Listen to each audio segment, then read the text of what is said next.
Assalamualaikum warahmatullahi wabarakatuh. Welcome back to my channel.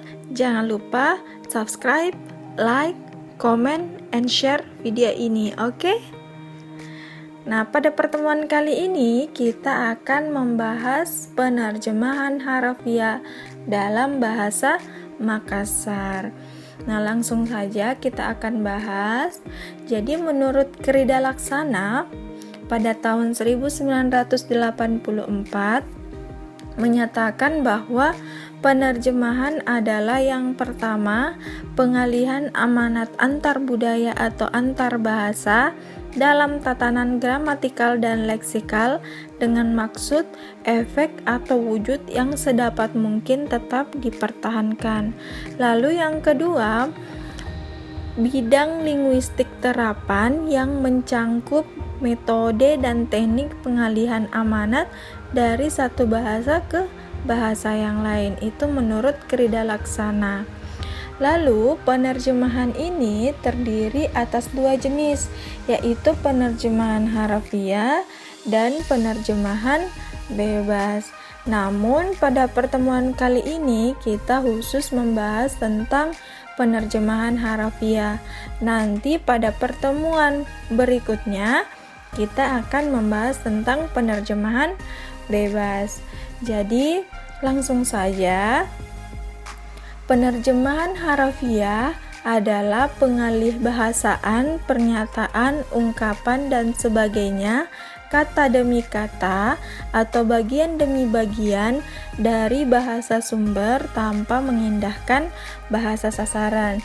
Jadi secara sederhana, penerjemahan secara harafiah itu yaitu terjemahan kata demi kata. Jadi penerjemahan harus mengetahui makna kata demi kata bahasa yang diterjemahkan. Jadi untuk lebih jelasnya kita perhatikan contoh berikut. Jadi misalnya di sini ada contoh buku wangkana atau kosakata. Misalnya yang pertama jangang. Jadi arti dari jangang yaitu ayam. Yang kedua ada kata bala. Bala itu artinya rumah. Yang ketiga ada lamari yang artinya lemari. Nah, contoh selanjutnya yaitu contoh lampang kana atau kalimat. Jadi contoh lampang kana atau kalimat ini lebih memberikan contoh tentang penerjemahan secara harafiah. Yang tadi, yang sebelumnya yaitu contoh buku wangkana atau kosakata itu tidak terlalu kentara terjemahan harafiahnya karena kita tidak menerjemahkan banyak kata, kita cuman menerjemahkan satu kata saja. Makanya terjemahan harafiah pada contoh sebelumnya itu tidak terlalu jelas. Nah, untuk lebih jelasnya di sini misalnya yang pertama lampang kana, yaitu yang pertama eroka anginung.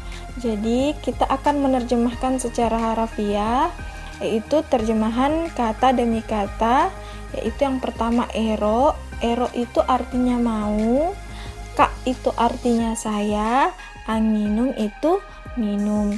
Jadi terjemahan harafiah dari eroka anginung yaitu mau saya minum. Yang kedua yaitu kata atau lampang kana cara de mi amaca.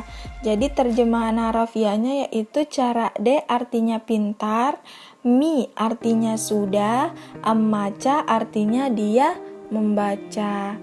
Lalu contoh yang ketiga misalnya nasurwa berarti dia suruh, apilajara berarti apilajara itu artinya belajar, a itu artinya saya. Jadi terjemahan harafiahnya yaitu dia suruh saya belajar. Jadi intinya dari pembelajaran kita kali ini yaitu penerjemahan secara harafiah, yaitu kita harus menerjemahkan kata demi kata. Walaupun secara bahasa Indonesia mungkin terjemahan harafiah dalam bahasa Makassar ini tidak sesuai dengan bahasa Indonesia yang baku, namun kali ini kan kita belajar tentang bahasa Makassar, jadi begitulah cara menerjemahkan dalam bahasa Makassar. Nah, sekian dulu pembahasan kita kali ini. Kita akan ketemu lagi pada pertemuan berikutnya yang akan membahas tentang penerjemahan bebas. Sekian, wabillahi taufiq wal hidayah. Wassalamualaikum warahmatullahi wabarakatuh.